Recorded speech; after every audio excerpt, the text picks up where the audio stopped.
Hi, everyone. April Mason here, and I've got some amazing guests with me today. And we are going to cover a subject that I feel like isn't really being talked about a lot. And so, for example, like finance teams, we all know are really moving into a space that is far more strategic than the office of the CFO and finance teams have ever been. And Gartner's reporting that when it comes to things like AI and digital, a lot of finance teams will start and then stop. And so today, what we're here to talk about is how do you move your teams forward technically, operationally, and culturally in a way that really sticks. And so I've brought together a team of what I consider to be experts, and I think by the end of this, you will too, to talk about and give different perspectives on how to move forward in these ways. And so I'm going to start with Devon, and Devon is the person that I see as the innovator. And so he, when it comes to supporting the office of the CFO, first of all, has been in the seat in a really forward-thinking company, former Googler. Is that what you guys call yourselves? I don't Yeah, know. yeah, Googler is the way to go. Yep. Googlers. And then second, Brian, who I see as a depth of wisdom and knowledge and as also a connector and someone who has seen a lot of perspective from the place of the bigger, what we might call enterprise companies. And then finally, Libby, who I see as the voice of the CFO. So someone who sat in both a fractional and also a sit-in CFO position in both nonprofit environments and for-profit environments. And so I see her as representing the voice of the CFO for this conversation. And so welcome everyone. And I'm going to go around the screen as I see it and have you each tell us a little bit about yourself and how you see yourself supporting the office of the CFO for purposes of this conversation and also just in your day to day. And so, Devin, I'm going to start with you. Yeah, thank you so much, April, and I really appreciate being here with the group. It's a great conversation piece. So, little background on myself: I was chief of staff for the Google Cloud Controllership Organization for a couple of years, and was on the head of our AI Deals Desk initiative as the accounting SME. I'm leading a team throughout the entire growth of AI from kind of zero to where we are now today. And I regularly stood up, forums with the CFO of Google Cloud and the CAO of Alphabet to discuss live deals and where the AI space was going and the deal space was going. And now, in my current role at PCG as a director and strategic advisor, I specifically advise CAOs and CFOs on financial transformation under the AI space. So, very familiar with the topic, very passionate about it, and excited to dive into it a bit. It's definitely an emerging area. Awesome. Thank you. All right, Brian, you're up. Well, it's a pleasure to echo Devin. It's a pleasure to be with everyone today, and thank you, April, for the invitation. So my role is interesting. So I kind of people say, well, who are you and what do you do? So I've decided it's international corporate finance consultant, and I say that because I found out like yesterday I'm going to not Bahrain. I quickly found out I'm going to Brunei in July, and I the first thing I had to do is I actually had to look up and find out where Brunei is. Uh, I was just going to say so that. I'm like, I don't it's even know if I've ever but heard of that. it's on the island of Borneo, and it would and I bring that up because really all the challenges that we're talking about are truly universal. I mean, when we're talking about finance and where I'm really focused on is an FP&A, financial planning and analysis. It's a truly global discipline in the sense that we don't have rules from a government perspective. So it's not like we have to follow a gap or we have to follow IFRS or there's an accounting process that we have to follow or how money moves. So like in the US Treasury, which I have a background in, Treasury is very different in Mexico than it is in the US and in Canada. If you think about tax, you have to know tax in every state. So it's not, those are very important components of finance, but it's not about what FP&A is, which is much more the direction I believe that finance is moving into the Office of Finance, but also CFOs. Like to get Libby's thoughts too, is that the CFOs tomorrow seem to have much more of the characteristics of FP&A, which is I need to be a quant who tells great stories and completely understands the business. So in a consulting role, I'm kind of helping folks around the world from best practices. There's a lot of places around the world that are bringing up their finance capacities, and they utilize folks like myself. I also teach, I teach at Florida International, so I have a little bit of the academic, a little bit of the current practice, and I was a full practitioner for very large financial services companies in FP&A, Treasury, and Investor Relations earlier in my career. Perfect. Thank you, Brian. And Libby, tell us about you and how you see yourself supporting the office of the CFO for purposes of this conversation and, again, day to day. So as a CFO currently, and a fractional CFO to emerging companies, my specialty tends to be working with entrepreneurs.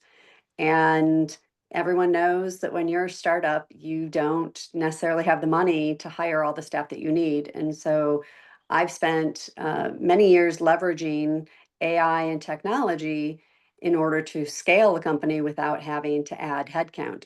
So I'm looking at it through that lens as I talk with companies, whether I'm engaged as a full-time CFO for them or as a fractional CFO. How can we leverage all the tools that are off the shelf instead of bespoke? How do we manage our workload with less? COVID taught us a great lesson that we can do more with less if we have the right tools and we utilize them properly. Yeah, absolutely. That's perfect. You see, you guys are just perfect. This is amazing. So I'm going to start off with the first question, and Brian, I'm going to have you, kind of lead us off here. But well, and actually, let me back up. So I want to be clear with everyone about what we're covering. That my hope is that by the end of this conversation, you'll have an idea of, first off, just a brief conversation about why legacy needs to be moved forward. And so we're going to talk about that. Second, now that you understand the urgency of moving from legacy, then the second piece is, okay, then what? Like, what steps can I take first, based on, my team and how it works?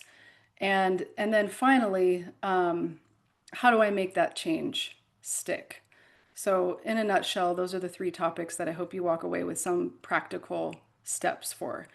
So, to start us off, Brian, when it comes to, legacy tech, or I don't know, if there's an industry lingo word for it, but I'm just calling it legacy. Like, what are the risks of continuing to rely on this legacy tech in this modern day environment? Sure. So I love the question. So one of the things I think people should keep in mind is, oftentimes, we talk about, and Excel is a fantastic tool. I love Excel. It's never going to go away. We talk about all the pluses on it. But it has limitations like everything else does. But, for example, I have a pen, right? I don't use a stylus on a pad. I still use paper and pencil, right? It might also be a function of my age. But why? Well, because it's a blank sheet of paper. I can write down whatever I want. There's no rules to it. That's kind of what the plus of Excel is. The other thing is, just so everyone knows, and I did look this up, that on September 30th of this year, Excel has a very important birthday. It will turn 40. And so you think about what technology that we're using from 1985 when, say, Bananarama had the #1 song in the country. So, that's kind of the mindset. So again, it's not a tool that's going to go away. If you survey a room of 1,000 finance people, 100% use Excel or in docs or spreadsheets in general. The challenges are pretty straightforward. First and foremost is just competition, right? Is you just have to realize that you have a competitor out there that is using a more advanced, tech deck than yourself. And it's all about trying to get as close to our data as possible in real time to help us make better, faster decisions. So, the way I look at it, it's productivity, right? Why do we want to improve the deck? Well, again, so we can be more productive, we can be more effective, we can be more efficient, again, from a function of competitiveness. As you kind of alluded to, we live in this world of, there's a term called VUCA, VUCA. We're living in a period of volatility, uncertainty, complexity, and ambiguity, which in the very current environment is very high because we have some variables out there that can change intraday. And so, the ability to bank on what we've seen in the past isn't as great as understanding what's happening currently today. So part of it is just speed, right? The magnitude of change is so high, the speed of change is so high. The other two ones that I wanted to kind of think about or one is attracting talent. And so, if you sit there and say, hey, come work for me, and you're going to be cranking out, worksheets and spreadsheets, that's one thing. On the other hand, if you sit there and say, hey, we've got some really cool tools that can actually lever what you're good at and what humans are good at. And so there's the attractiveness of that. And then in general, just for everyone that's on the conversation, for your personal development, because if you're planning on having another job anytime in the near future, someone is going to ask you, how are you leveraging technology to do your job today? And I'm really big on agentic AI, and we may touch on that today. But if you, basically say, "Oh, I've never done anything with AI," again, there's going to be another candidate out there that is going to have a very long list of how they've leveraged technology to make their Office of Finance much superior. Yeah, 100%. Devin, do you have anything that you want to add to that? Yeah, I have a ton. I did want to interrupt Brian. So No, it's yeah, perfect. yeah, exactly. Yeah, I think Brian's dead on. I think the way that I envision it or I see it all working is, to Brian's point, Excel exists and is kind of the infrastructure of our entire economy, right? I don't know if it's going anywhere, but there's a lot of data. What is the purpose of a spreadsheet? The purpose of the spreadsheet is to store data. And we all know, whoever's worked with spreadsheets, or I'm sure Libby around fractional CFO work, no one gets their data right. Half of anyone's job is just getting it and making sure there's some quality around the data and that we actually can rely on it. And from a bookkeeping or any kind of perspective, forecasting perspective, Gaibo, right? Garbage in, garbage out. And so the new world is thinking about, well, there's a lot of data that you can't track in a spreadsheet. Like our conversation right now, we can't track in a spreadsheet. Process documentation is flowcharts and narratives, and you can go like strategy documents, decks, organizational charts. A lot of that's extremely challenging to document in traditional data sets. And what this new AI revolution has been so, but with LLMs has been so quick to remind us all, is that once we get away from the structured rule set databases and go to like text-based databases, we've actually all done a terrible job of actually thinking of data in that way. And so the new world is how layered onto spreadsheets. Spreadsheets, I think, are going to stay there, but how do we think of data from like this kind of conversation? And then how do you store a conversation as a loose data set into a repository of lots of different conversations to then extract the wisest or the purpose of the conversations or something of value for everyone else? And that goes down to business and strategy docs. And so yeah, so with Brian, I think spreadsheets are here, but the tech stack is going to drastically change to more of a language based data set rather than a rule based Yeah. numeric data set. Yeah. And I never even thought of that because a lot of what the new CFO needs as far as their ability to see into the future is, that ability to tell the story. And so what you're saying is in addition to the ability of the data to tell the story, the human can now use LLMs to be able to assist in telling that story by recording data that's not always numbers based. Exactly. So imagine like financial due diligence work. I've done my fair share of it.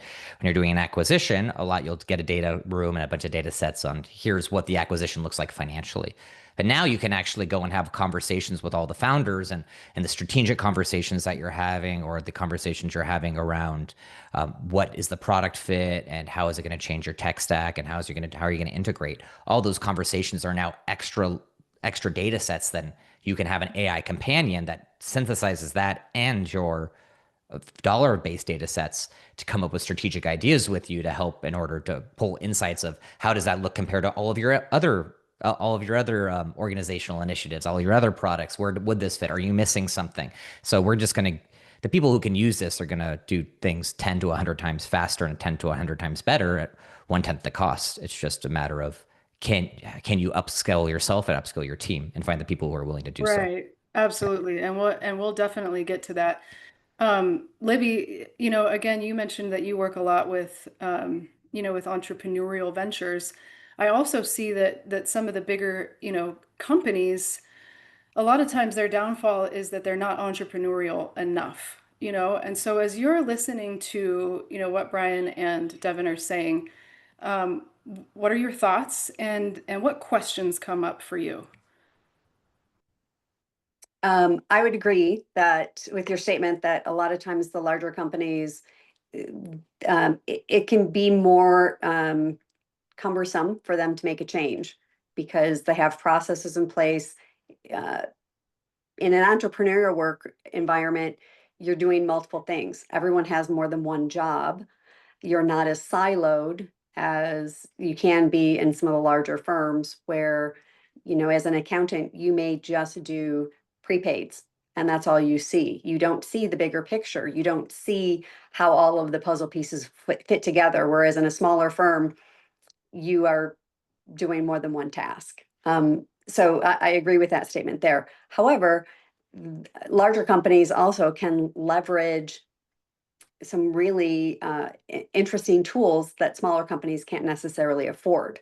So there's options and benefits to both when you're talking about automating and utilizing systems. Um, some of the questions that I have, like I was incredibly intrigued, Devon, when you were talking about mergers and acquisitions, because I've worked on several of those, and my company helps with due diligence on that. A lot of times, what gets missed, most companies they're looking at the M&A, the numbers.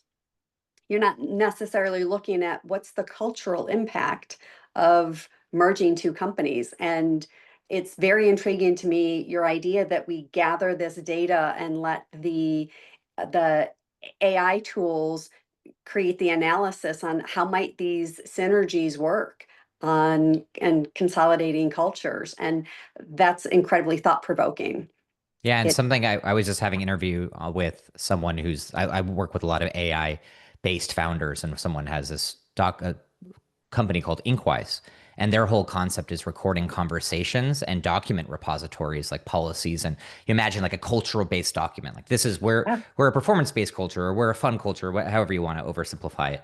Put all those documents into your repository, and then you can layer on a document and then ask a question against this repository of how would this acquisition fit into our culture, or what are some of the risks that I'm not seeing. And imagine oh how my valuable gosh. that is, especially when you're managing like you and I do. I'm as there's like 10 or 20 or 30 or 100 different clients, where you can have a repository for each client, and making sure that we kept the culture intact and true to each vision. It's very powerful.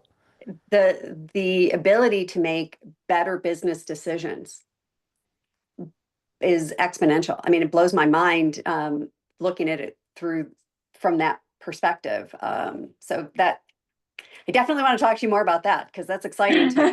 Yeah, I would love Um, to. I would love to. I'm too deep entrenched in this world, and I'm playing with it all. And then how do you set it all up to actually, you can actually take advantage of all of this, which we can get into too. Right. and But that's a whole chunk of then my next follow-up question would be, okay, how do we start utilizing this? Like, how do we roll it out into day to day? There's some where is like is there a master list gap? You know what you follow. I first, you know what you follow. There's a location where you can go and research these items. How do we find this information? How do we find these new tools and these opportunities to take advantage of some of this technology? Yeah. Where's it gathered? Perfect question. And so, Devin, why don't you handle that first? And then, Brian, I'd love to hear your thoughts as well. yeah, yeah, happy to answer. And so one way that I've started gathering it is I do a series of podcast interviews where I'm just meeting with other founders who are in the space, because that's how new the technology is. It's in reality, every month there's probably 5 or 10 new technologies being released in this space that are actually worthwhile. Like I just talked to this company called Everest Systems that I partner with in my firm, that just was founded over about a year ago, who is an AI based ERP, an AI native ERP. And so they are using AI to make custom ERPs for a multitude of different business models. And so instead of having a team of engineers, they have a team of accountants using AI to help code, and then one strong engineer overseeing the implementation of that code. So it's truly a customer-based, customer-facing, value-based proposition for a company. I wouldn't know anything like that would exist. And that company has had hundreds of millions of dollars of funding from this idea. And so there's companies like that coming to fruition every single month with new products. Well, there's this big debate on, like, do we use chatbots? Are you a chatbot forward company? Are you an AI repository forward company? What's the privacy concerns with that? Or are you an agentic workflow based company where you have agents who gather all of this information and then summarize it for you to do quality reviews on? And I'm not certain who's going to win the war, or if it's going to fall into something as like a multi-stack functionality that you're going to have to figure out, like, what works for you all. But we're really in the early stages, Libby, and so I'm really doing like the on the ground research at this point. And I don't think there's a clear winner yet on who's going to come ahead, at least beyond the traditional LLMs of like Anthropic and Google and OpenAI. So what I'm hearing is, number one, just try to find or follow interesting people. And so as we've just heard, you're one of those kind of doing the initial gathering. So, follow Devon. And then, and when it comes to, systems that are already like pretty entrenched, and Brian, you don't have to answer this question in particular, but first, your thoughts on, where do you start? Like, AI is such a ubiquitous word, and everyone knows that it has this great potential, but often it's very difficult to know how to start, especially if you've already tried and failed. That's such a key point. And I think I would actually start off even with just technology in general, right? So I put myself in, finance person who knows enough about technology to be dangerous, right? And so one of the things that's happened, and I think why, people, right, kind of FP&A for me is kind of funny. It's half calculus and half psychology, right? Because we're dealing with people. And so, if you've been burned by technology, in your career, you just are a little gun shy in general, right? Because it's not your area of expertise, right? You're a finance person who understands you need to leverage technology as a tool. Um, it's a great question that Libby brings up. And, the answer is you. If you have a problem that you're trying to solve, the onus is going to be on you to find a solution, right? Because there isn't the ability to go, oh, solve XYZ problem. This is where I go to find out. And it's just adding to what Devon was saying is the fact that so much technology, I mean, again, it's just this rate of change that's just so great.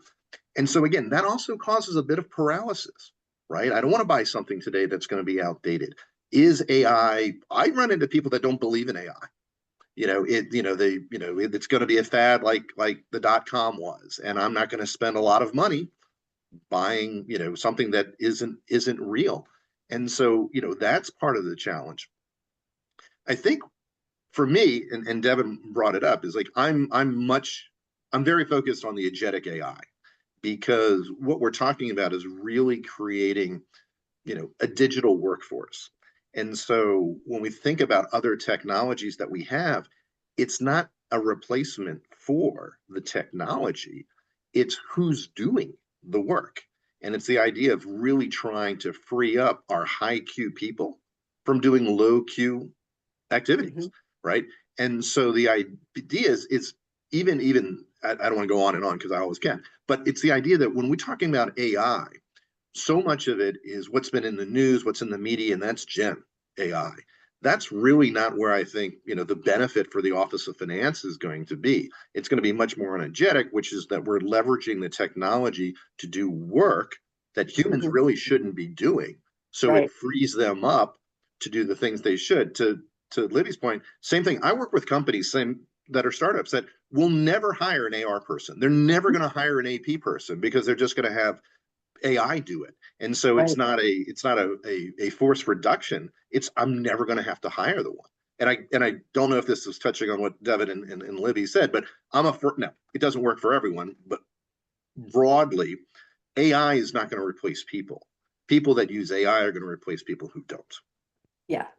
100%. And something on the AR AP piece, and I've seen the technology when I talk to these founders is there's literally chatbots now that will call and pretend to be people.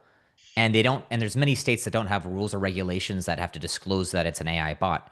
And I've heard phone calls where they'll have you follow up on debts, let's say for accounts receivable, bad debt kind of risks, or follow up on payment schedules if invoices aren't tying. And the bots are complex enough to go and reach out, have a phone call, and say, hey, listen, you haven't collected on this. When can we plan on it? Are you the right point of contact? Restore all that information in a spreadsheet or a document, and then have it. There's a human quality reviewer that if there's a confusion, like some confusion between the bot, the live talk discussion bot, and the person, they will be like, hey, the bot will say, hey, let me kick you to one of my colleagues or my manager.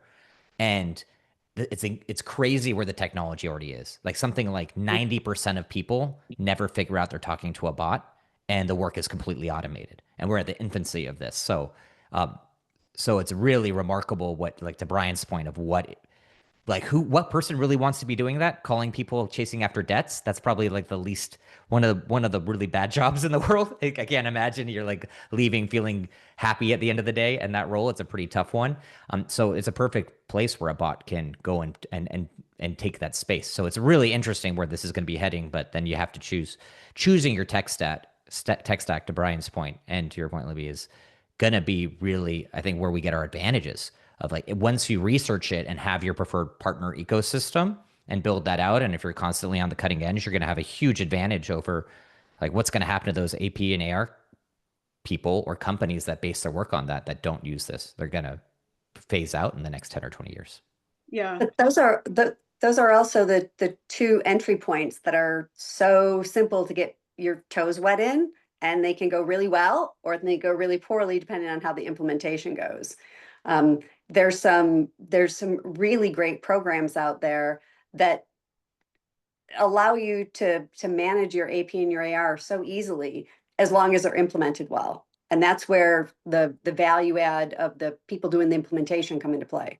Amen. Yeah, so you're gonna need Yeah. great Really implementation good people. point. And so when it comes to choosing your tech stack, um, and having it go well, people like everyone's saying are a huge component of that. And so when it comes to and I also understand that processes, like a lot of people try to implement these things prematurely. And so if the process is broken, you can add, the sweetest like ERP, and it's not going to work because the underlying process, and to your earlier point, Devin, the underlying data is still garbage. Mhm. So let's talk about the first step being evaluating your process and the importance of that. And then let's go into tech stack. And so once your processes are at a place where where they're clean and your data is at a place where it's clean, then how do you evaluate that tech stack as far as the needs of your company? I'm just going to ask which one of you wants to tackle this. Feel free to go ahead. I'm always gonna talk if you let me. So Brian or Libby, go ahead. I mean, Libby, do you want to go? If not, I'm happy to. All right, I'll kick it off. Evaluating the process. I can't tell you how many ERPs I've had to clean up because the planning was not handled appropriately. They didn't know even a basic quote to cash process. I'm working with a client right now that their IT person led their ERP implementation and nothing in accounting works. They can't even do test scripts because nothing is set up properly.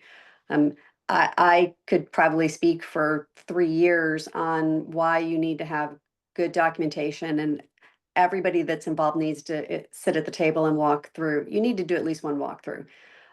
Documentation and evaluating is like that's where most people fail. You can't walk, you got to crawl and then you can walk and then you can run. And too many companies want to run out of the gate And um, and then they also rely not on their subject matter experts in-house, they rely on the consultants that aren't doing the day-to-day. They also rely on assumptions from management of this is how we should do it. And then when you try to roll it out, the worker bees say, that's not how we do it. That's not what I touch. That's not what I use. So evaluating that process is so key to the success of any project. And it doesn't matter if it's an ERP or an AP implementation, it just, anything that you're doing. And I'm not even going to get into the whole audit control issues around, because that's a whole nother topic that comes into play here. But I'll toss it to Brian or Devon. You guys can jump in here. Yeah, go ahead, Sure. Brian. Yeah, no, I'm just, really echoing what Libby was just talking about. So I kind of now in the world, was that something I was working on pre-pandemic or post-pandemic? And so that's my big dividing line. So pre-pandemic, we're RPA, so robotic process automation, we were doing a lot. Again, not really thinking about the AI component of it. And, in theory, everyone loves it. Like, oh yeah, let's obviously let's automate as much as we possibly can. But again, to add to what Libby was saying, what we found out was we weren't doing an automation project. We were doing a process documentation project, right? Because you can't do the process if you don't know what the steps are. And so that's part of the challenge is that organizations, they have processes. It's just not available in any way that is useful for building it out. And so, you want to talk about dropping from an automation project as far as a burning platform to documentation, it drops really fast because we're like, oh, we're already working 26 hours a day, 8 days a week, 60 weeks a year. And you want me to go back and like document all these things that work. So that's part of the challenge, but it's just the idea that we are going to be able to free ourselves up by making this small investment. One of the things that, we've talked about getting even beyond automation to becoming autonomous finance, right, is the idea that the way we do our processes may be completely different going forward because it's not built for a human to do the process. It's just code. And so we may find out that we can be much more efficient. Again, something like, audit loves automation, right? They don't like the humans touching things. And Right. so we have the technology, and I am a true believer. I mean, I think we're living through the industrial revolution in real time. I mean, I think the tools that have really come down the pike in the last 24, 36 months are truly game changing. And for someone like myself, who's probably been kicking around the business world for about 30 years, we've been trying to solve this problem. We've had good people and good process and good culture. We just haven't had the technology. And that's what's really changing things. But the key also is technology isn't the solution. It's a tool. It has to be utilized with your people, your process, your technology, and your culture. Really well said. Devin, what do you have to add to that? Well, not much. I completely agree with Libby and Brian related to the process requirements, and that it needs to be people and organizational first. You can't just fix something with a piece of technology if you don't consider the holistic environment. So what maybe I can add is how you should be thinking about the requirements to your tech stack or some best practices when we're trying to choose AI software or AI fine-tuned models or agentic workflows or bots or whatever you're kind of considering. And so one of the best practices I've seen is this concept of not just agentic workflow. It's called AI orchestration. And so orchestration means that any of the products that you are using actually use 3 or more underlying LLMs. So that means that if you're having an agentic workflow, the best in class kind of workflow would not just use Google's Gemini. It would use a combination of Gemini, of OpenAI's ChatGPT, and of Anthropic's Claude. And what it would do is run your question or data set against of the all of the models, and then check against the models for continuity in your response or answer. And then once you have those 3 aligned, you would generally say that it has like a 99.9% confidence of being correct. And if there was an exception to those 3, then you would have a human reviewer review the excerpt of that information. So that's one like piece that's helpful to think of. As many people think of like, what is it, ChatGPT versus Claude versus, and they might ask, you might be asking your tech partners that you're going to be working with, what are you using as your LLM? The answer should be all of them. The answer should be we're using all of them to triage because they'll have different fact sets and use cases, and they ideally them aligning is going to give you a higher confidence of accuracy because the biggest risk in AI right now is privacy and hallucinations, the fact that it can be inaccurate. So you need that human review element. The second is how are you partnering with your humans, your people, in order to implement this? Because there is a real fear that like the main use case of this is to make humans more efficient, which means less humans. And so how do you partner to use this so you become more efficient and add more value and train more people to use this type of technology so that instead of you have your regular AP clerk, they maybe become an AP manager for the company, managing the AI workflows and upskilling themselves rather than just working themselves out of a job. And so I think when you're working with a tech, choosing a tech stack for your AI tools, making sure that you consider both like the LLM orchestration and the people, a partner that's going to help train the people along the way and take feedback and be able to be customized and used by the people rather than just replace the people is very important. Yeah, that's a really good point. And I love just those two questions alone would weed out a lot of implementation partners. So Mhm. that makes your job in selecting one much easier. So thank you for that. When it comes to, so let's say, a company has, thoroughly evaluated its process and is now ready to move forward. They've got their goals and clarity around, um, you know, we're doing ERP or we're doing EPM. And then we talked about, how to select a partner. Let's talk about the actual tech stack. So for example, we've got the big players out there. We've got the legacy Hyperion types and SAP types that have moved over into the cloud, and so now they have these capabilities. We've got these unicorn SaaS companies like the Planfuls, the Anaplans, the OneStreams in this space. And then we've got these up and comers. We've got like Board, and we've got data rails, and we've got all sorts of other, like that part alone can be really overwhelming. And so I want to hear from you first, Brian, and then you, Devon, on some of the ways that we can actually go about selecting the tech in a way that is best for your company. And then I want to hear your thoughts on, kind of what they say and your experience in this too, Libby.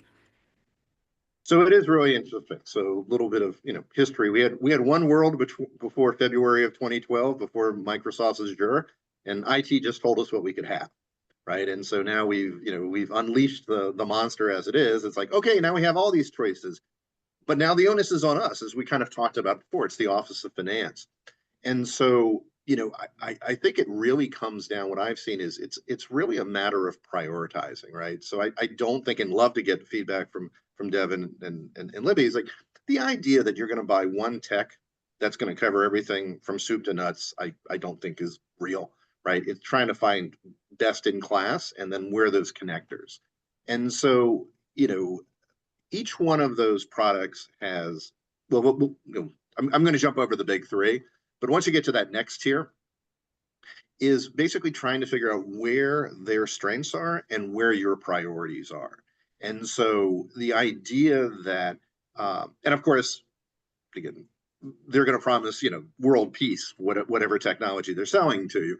And that's everybody. I'm not picking on anyone, but that's everybody. But it's just the idea of, if consolidation is your number one pain point right now, there are certain technologies that are better at consolidation. If it's planning, there's different. If it's forecasting, if it's budgeting. So, everyone has capabilities for most of that. That's pretty straightforward. You can go on Gartner and they'll talk about, a lot of it. And Libby, I think, deals in that world a little bit more. But, they're very complementary. I think it's finding out where those strengths are for those particular tools and those particular activities. Yeah, no, The that's thought would be, I was just going to say, and Devon certainly has thoughts on it. the AI component of it is can be very separate. I think what I'm seeing right now, and maybe I'm just older and a cynic, but everyone's throwing AI in whatever product you have. It could be Desante water, with AI, right? And so everyone's kind of just saying that they have it.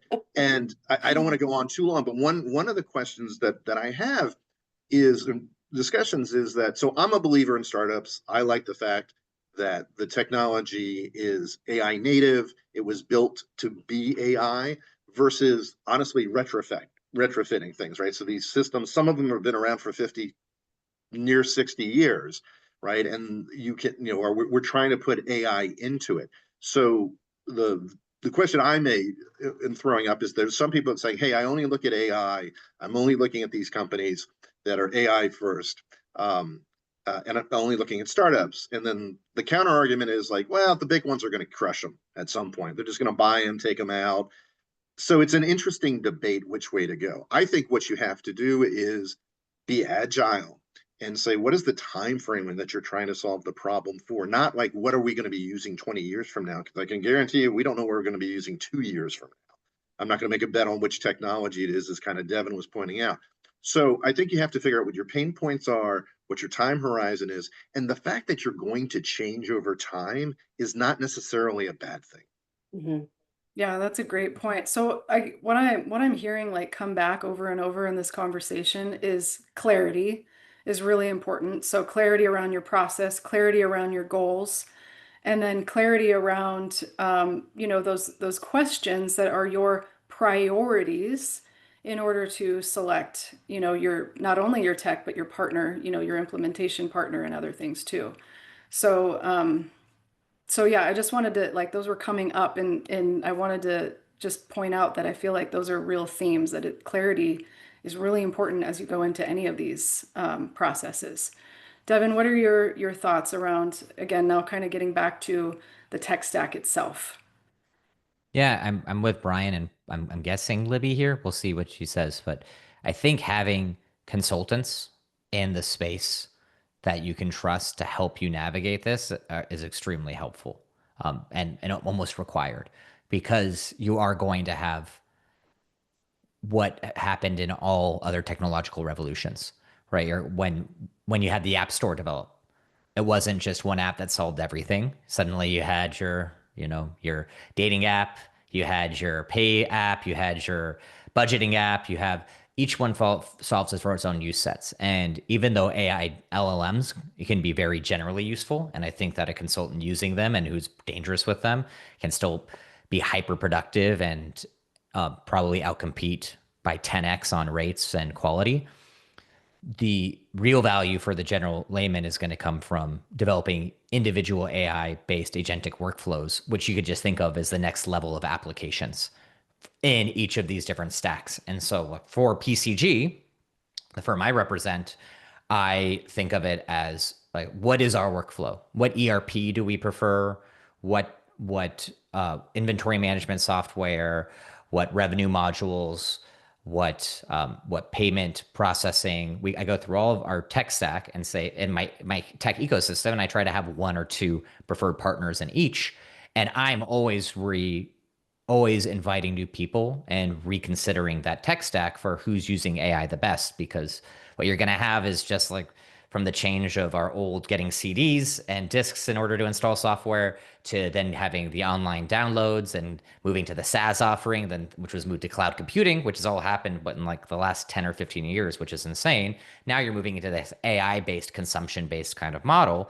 And whoever wins in this space is going to make technology that's much cheaper and much more efficient than what was true in the cloud computing space, which it's just who knows what's even next after that with how fast the space is moving. And that's why you really need someone whose day job is to stay up to speed with the tech stack. And I like it for any company and even consulting firm, you should have a strategic partnership arm that is focusing on that ecosystem constantly, because that'll give you a competitive edge.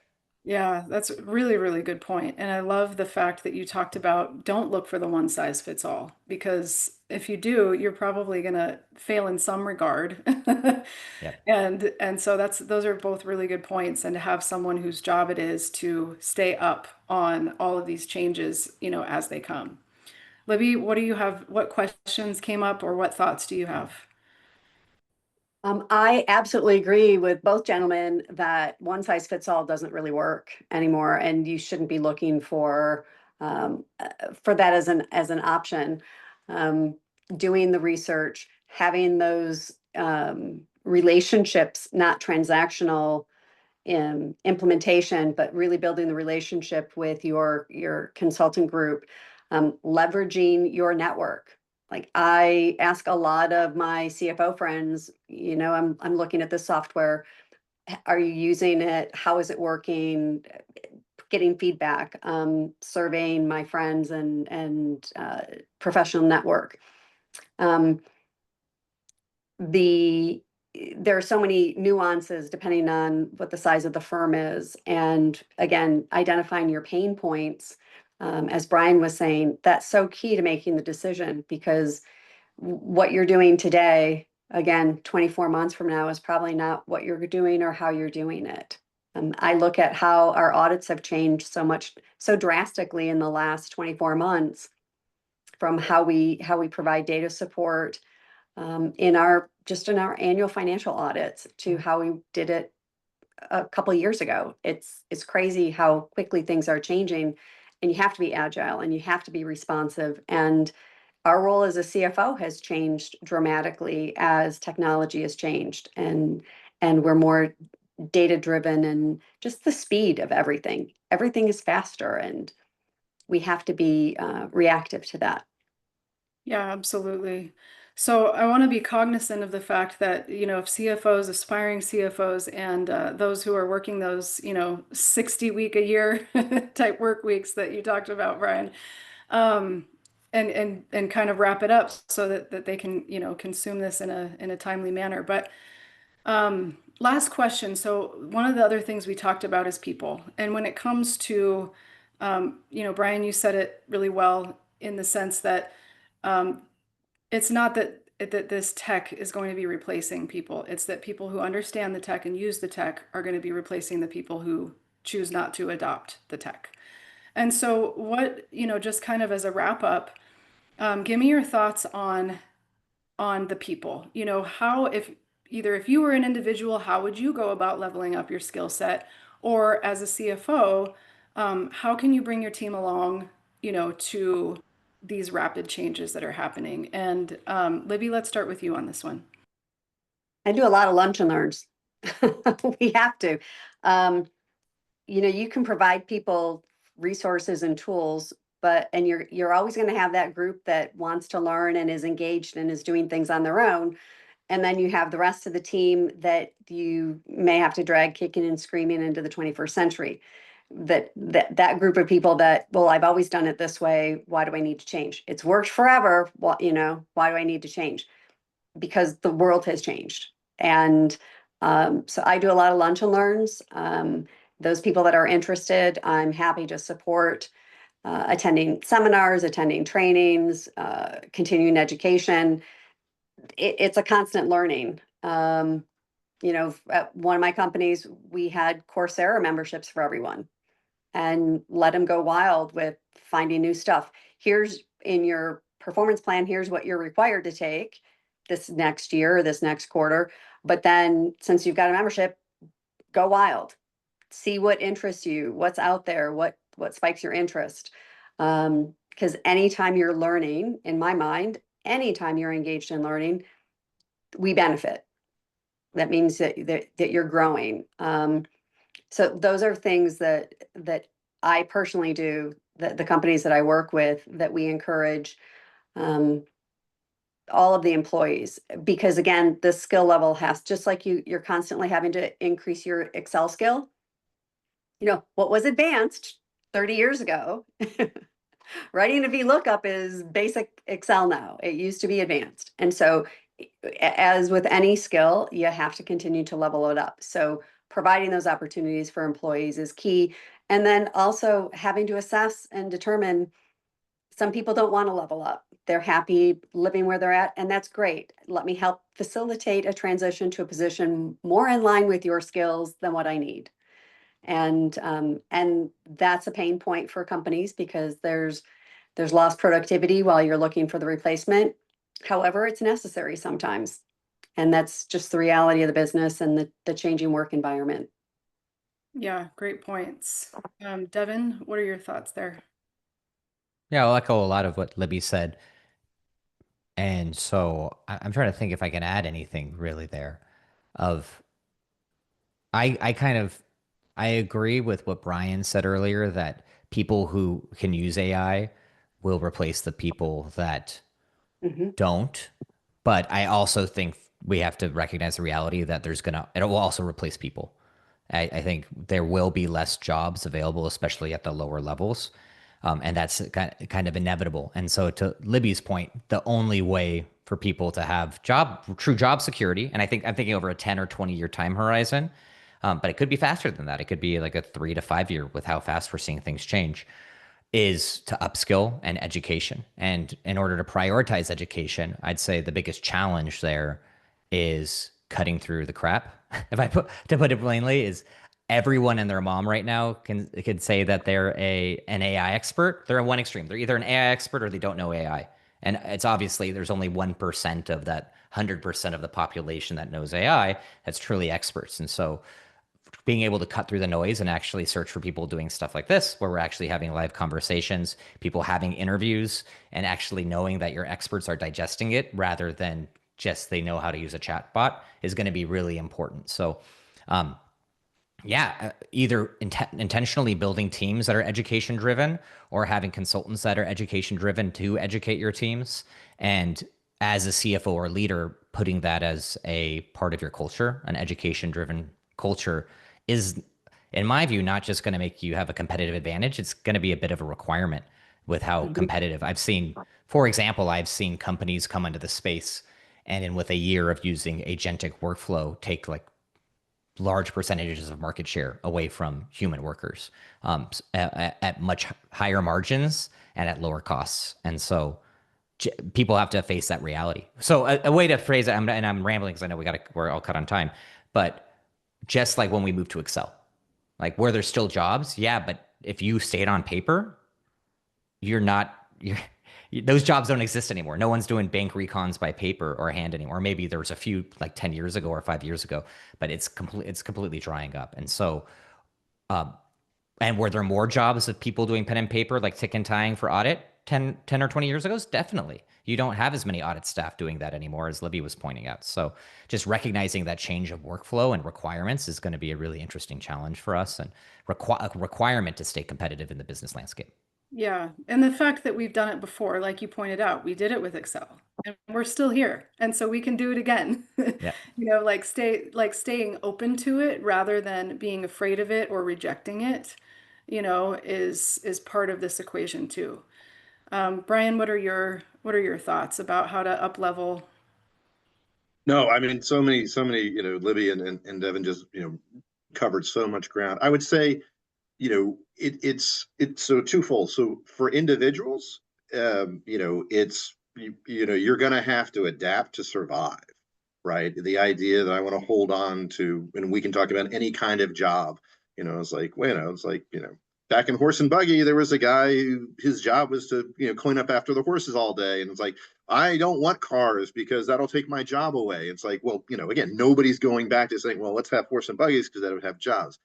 I mean, the one little history thing I would say, US 1900, 90% of the people were involved in agriculture.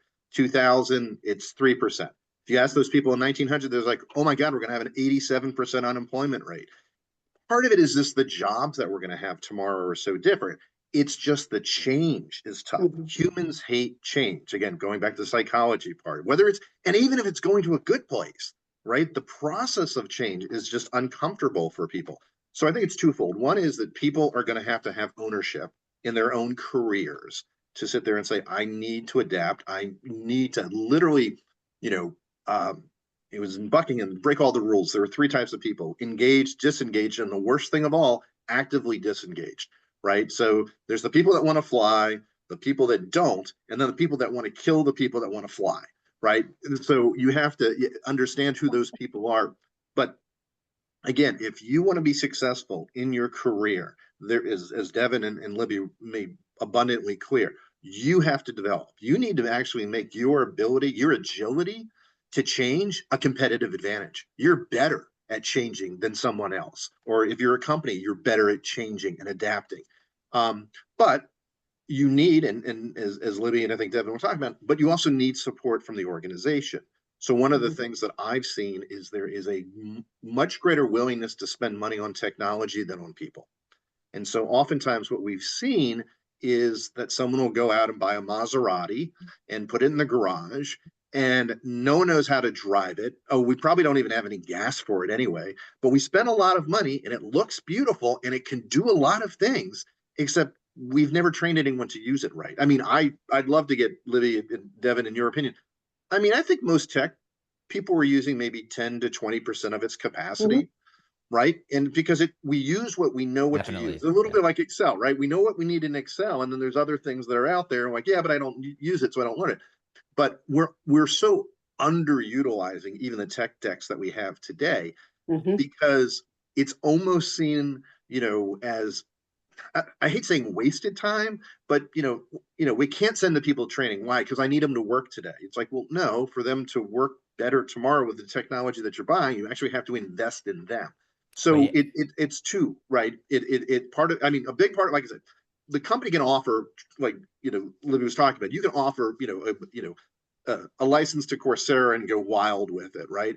But if you don't go wild with it, they can't make you, right? So Right. it's a combination between having the resources available and the desire. So true, Brian. I mean, it's the lead a horse to water. I can give you all the tools available, but I actually have a client right now that has all the technology, and people are using Excel because that's where their comfort zone is. And it comes back also to accountability. If we've invested and we've trained you on this and you're not using it, where's the accountability back on that individual through their management to make them use it? And if it doesn't work, why doesn't it work? Was it a setup? Is it an implementation? Or is it that you just are not willing to move outside your comfort zone? And the other thing that I want to point out is I can't tell you how many in the 43 years I've been doing this, I can't tell you how many times we've done an ERP where it was a phased implementation. And by the time that you get done with phase one, nothing else gets done. Phase two and phase three never get touched because of fatigue. You have from all standpoint, you've got fatigue monetarily, you've got fatigue from your workforce, you've got across the board. It's never pleasant. And so that's also something, which is why we're only using 10 or 20% of our software, is the really value added stuff. It usually comes in phase two or phase three when everything is fully implemented, all the modules are set up, and all the APIs are integrated fully. That's when you're getting benefit. And usually that never happens. And so we have to be aware of that as consultants and as sitting in the C-suite, to ensure that those projects, when we're going to implement, we get everything done that we need in phase one. So Because you'd never get to phase two. Have you guys ever gotten to phase two or phase three? no, it doesn't exist. You're right. I was going to say rare. Unless you uh, hire me, right? Then I'll make sure we get to phase three. But yeah, otherwise, there you yeah, yeah, go. exactly. There you go. I Good love it. plug. I love it. Well, and it's so just to kind of wrap this up, like I'm also just hearing and thankfully, that people still stay at the center of everything. And so if you invest in your people in meaningful ways, the tech is going to work so much better. And to your earlier point, Libby, like when you do make those meaningful decisions to the people that are, either disengaged or actively disengaged and moving them over to other positions, and then you have a temporary gap. That's where my company comes in. So there's my plug, but we help you fill those gaps in a meaningful and time efficient manner. But again, you are going to work so much better, and your technology is going to work so much better when you layer it and you prioritize people. So I Absolutely. love that that's like the take home message of all of this is that it's people first, technology second, and technology is amazing, and it's a tool. It's not the solution. And a lot of times we look at it as, like I use a business coach, right? And a lot of times people think that a coach is going to come in and solve all your problems. But really, the coach is just there to help you get through the hard times. You still have to do the work. And so that's kind of like where, what I'm hearing here is that we still have to move through the hard times. We still have to prioritize the people. We still have to prioritize the processes and the data.